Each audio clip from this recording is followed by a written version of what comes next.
섣달이 들어서니 음력설이 다가온다.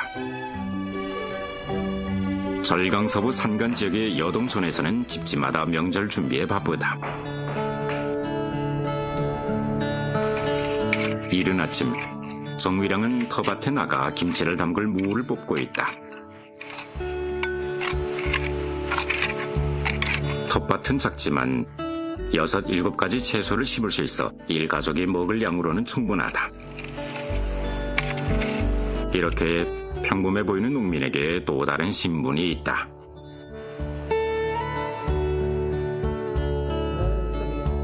这是我的画室。哇，这都是您画的？就是我这一幅呢，我们刚刚画起来的。哇，这得花不少的时间和精力吧？那个这一幅大概半个月左右。我真的很难想象您还有自己的这个画室，而且画的那么的精彩。这是在舞龙哈？舞龙是我村子里面是一种文化活动，就逢年过节的时候是吧？对，哦，很喜庆哈。那个是感觉是在看电影。我们农村里面是以前是露天那个电影，科普下乡。哦，当时我们神就飞船上天了嘛。这个是橘子，这都是咱们自己身边的这个生活。对对对。 괭이를 내려놓고 부설된 여동촌 촌민들은 풍요로운 삶을 화폭에 정성껏 담아냈다. 강남 가옥의 운치와 절강 서부 산수의 수려함이 어우러진 여동촌의 아름다운 향촌 풍경은 보는 이의 눈을 즐겁게 한다. 이곳에서 회화는 사람들의 삶의 일부분이다. 현재 800여 명이 사는 이 마을에서 농민 화가가 300여 명에 달하는데 그중 10명은 중국 미술가협회 혹은 절강성 미술가협회 회원이다. 여동촌도 린근에 이름난 예술촌으로 되었다. 走进于东村，就像走进了一幅画卷，环绕的青山、古朴的小巷。 最引人注目的就是这一面面村居的白墙上绘制着大幅的五彩壁画，在于东人眼中啊，处处都是画板。他们一手种着庄稼，一手种着文化，用一支支画笔改变着生活和精神风貌，也描画出了一个独具魅力的现代山村。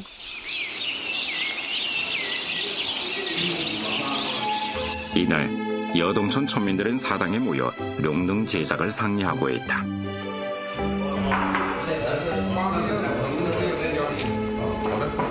정월 대보름에 룡등춤을 추는 것은 현지에서 전해 내려온 전통 풍습이다. 지금은 설을 쇠로 오거나 룡등을 보러 오는 관광객들이 늘면서 장인이 많은 여동촌에서는 룡등 제작에 많은 정력을 기울이고 있다. 60여 년 경력을 자랑하는 76세의 여통선 로인, 명머리를 제작하는 것이 자연스레 그의 몫으로 되었다. 哎，你好，我在炸龙灯。哦，看得出来了，这个是龙头，是不是？嘴巴这里啊，在这里拿包盖。龙灯我村里面有800来年的这个历史了。我爸爸吧，他也是炸龙灯的。 여통선은 집안의 제4대 죽세공으로서 10여 세 때부터 부친에게서 기술을 배웠다. 그의 기억 속에서 어린 시절의 고향은 매우 가난했다.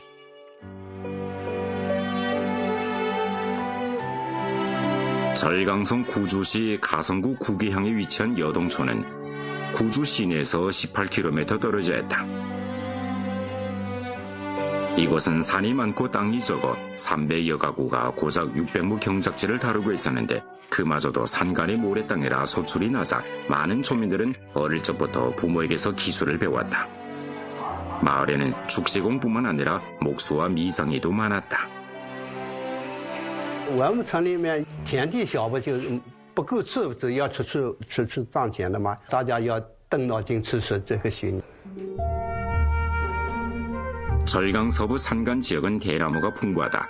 사람들은 시루나 채 그리고 닭장과 어롱 등을 모두 죽세공의 손을 빌려 만들었다. 대나무 공예는 정밀한 작업이었다.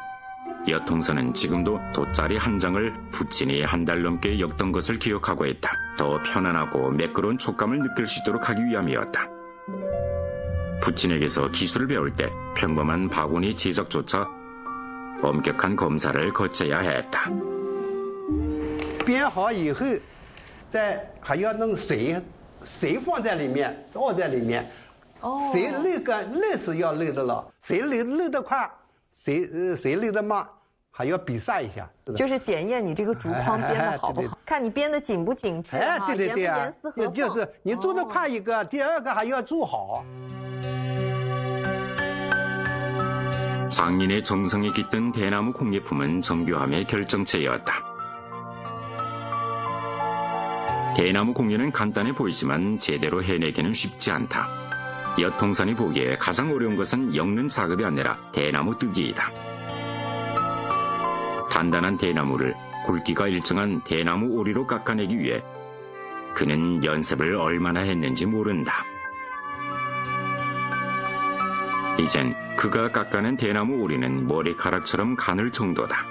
이런 재료가 있으면 축제공은 마치 그림을 그리듯 모든 것을 엮어낼 수 있다. 수십 년 전 가난했던 시절, 여동촌 사람들은 장인 정신과 솜씨로 생활 필수품들을 만들어왔다. 살아가는 기술 하나가 금은 보화보다 낫다는 말처럼 갈고 닦은 기술 덕분에 촌민들은 점차 가난에서 벗어날 수 있었다. 정근량 촌민은 원래 부친을 따라 목수일을 배웠다. 1970년대 현 문화관에서 마을회와 회화 강습반을 조직하자 진취심이 강한 정근량도 수업을 들으러 갔다. 하지만 그 수업이 인생을 바꿔놓으면서 그는 여동촌의 첩회 화가로 되었다. 정근량은 어느 한 번 마을에 24회 벽화를 그렸던 일을 생생히 기억하고 있다. 我画了那个百里孚眉头，架子下面有8个产品。他跟我说：“耶，你画的这么好的哈！”只是一个老太婆82岁了。他当时就哭起来，他眼泪哗啦流下来了。是因为是以前农村的生活不太好的，这个老太婆那以前根本算不是蛇的哈，问不到字的。你这个字写的再大嘛，他也看不懂，但是看画他看得懂了。 이 일은 정근량에게 깊은 인상을 남겼다. 한 점의 벽화가 이렇게 큰 공명을 불러일으킬 줄은 생각지도 못했다. 그때로부터 정근량은 그림에 푹 빠졌고 그의 영향으로 여동촌에는 붓을 드는 사람이 많아졌으며 회화는 촌민들이 여가를 즐기는 방식으로 되었다. 매년 11월부터 이듬해 1월까지는 감귤이 대량으로 출시되는 계절이다. 랑근량은 수십 그루 귤나무에서 수천 근의 감귤을 수확했다.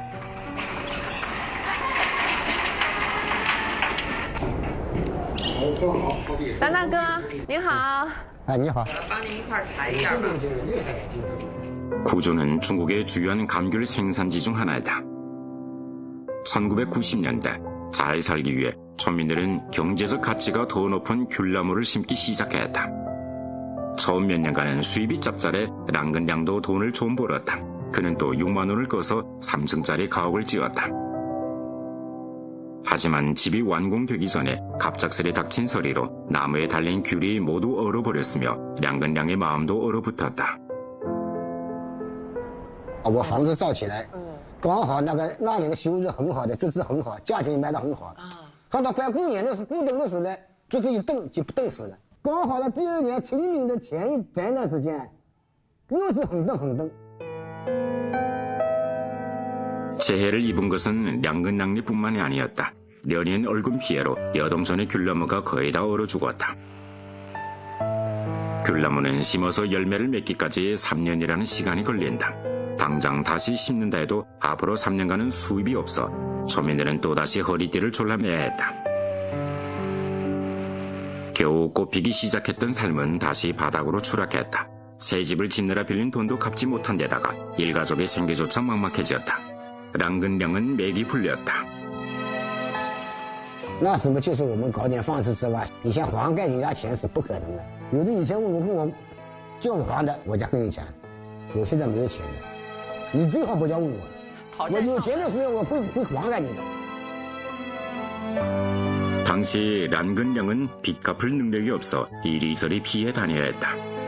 2003년 향에서 부기원으로 일하던 정리민은 란근량이 빚을 갚지 못한다는 소식을 듣고 그의 집을 찾았다.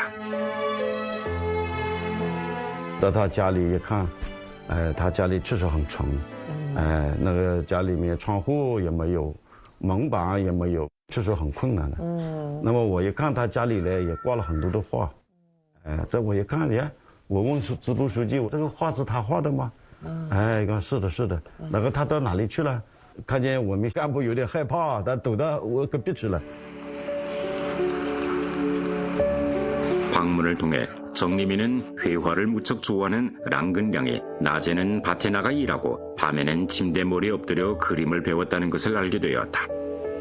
마찬가지로 회화를 좋아하는 정리민은 좋은 아이디어가 떠올랐다. 여동촌에는 그림을 그릴 줄 아는 사람이 많으니 농민화협회를 조직하면 서로 교류하고 학습할 수 있을 뿐만 아니라 초민들의 수익 창출 경로도 높일 수 있었다. 공동한 노력으로 2003년 여동 농민화협회가 설립되었다. 당시 회원이 겨우 18명이었지만 협회는 생기로 넘치었다. 정리민의 요청으로 협회에 가입한 랑근량은 뛰어난 실력으로 늘 칭찬을 받았다. 주변 사람들의 도움과 격려로 랑근량은 삶에 대한 신심을 되찾았다. 감귤 재배원은 조금씩 생기를 회복했고 그림 실력도 교류를 통해 나날이 향상됐다. 마침내 풍작을 거둔 랑근량은 빚을 다 갚고 새로운 삶을 맞이하게 되었다. 他一次去吧。好。好，都忙着呢。村民들은 정기적으로 로 당지부 서기 집에 모이곤 한다. 여동 농민화협회 설립 초기 작은 부족으로 로 당지부 서기는 자기 집 2칸 방을 내서 화실로 쓰게 했다. 당시 조건이 초라했지만 열정은 매우 높았다.村民들도 수시로 구경하러 와서 마당은 늘 북적이었다. 그 후 부근에서 사생을 하던 중국 미술학원의 사생들도 소문을 듣고 이 산골 마을의 농민 화가들을 찾아왔다. 2个大包区，再到这里来交流的时候，人都站不下去。要这个县城派、学院派擂台赛，哇！再把这边大学生在这里创作，这边把农民在这里创作，再把创作一个上午，我那个摆都没地方摆那个画。那当时谁更胜一筹呢？我们画的比他快，他感到很惊讶。因为我们没有什么职业的，没有正经严谨技法，就是想什么画就怎么画，这个现场发挥呢，这个比较发挥的比较好了，所以对我们评价很高的。 그번 대결로 여동 농민화의 명성이 자자해지면서 회원도 100여 명으로 부쩍 늘어났다. 향정부의 지지로 협회는 좁은 마당에서 널찍한 문화창작센터로 옮겼고村民들은 드디어 전문 책상과 도구를 갖게 되었다. 여건이 좋아진 것을 누구보다 기뻐한 사람은 여통덕이었다. 그는 마을의 1세대 화공이었지만 중간에 4, 5년 동안 붓을 잡지 못했다. 당시 마을에서 그림으로 돈을 벌 수 있는 사람이 적었기 때문에 이들 양주는 서로 얼굴을 붉힌 적이 많았다. 他意思就是画画也变不了钱。那个时候画画我怕饿死哎，他画画我到外面干活。 그 후 협회에 가입한 여통덕은 다시 붓을 잡았는데 2005년 처음으로 구조시 미술전에 참가해 2등상을 획득했다. 全市美卷我得了个2等奖了，得了800块钱，那时候800块是能面来说是个大钱了。 과거 취미로만 여겼던 회화에서 수입이 나올 줄은 그 누구도 생각지 못했다. 여통덕의 아내도 태도가 바뀌었다. 看着钱在高兴的，这要叫他画哎。这他就给我来一块板，这放在这里一块木工板呢，很大的嘞。在那时候就是没有凳子，就拿折箱当凳子，木工板当画板，就是那个是开始的了。 회화 기회가 정진하면서 여동촌 농민 화가들은 고향을 벗어나 시와 성급 대회를 거쳐 전국으로 진출했다. 세상이 넓어지고 호주머니도 두둑해지었다. 마침 절강성의 천만 공정이 추진되던 시기라 마을마다 아름다운 농촌 건설 붐이 일면서 주변 농민 화가들의 인기가 급상승했다. 여동촌의 농민 화가들은 해마다 벽화 작업으로 10만 원에 달하는 수입을 올렸다.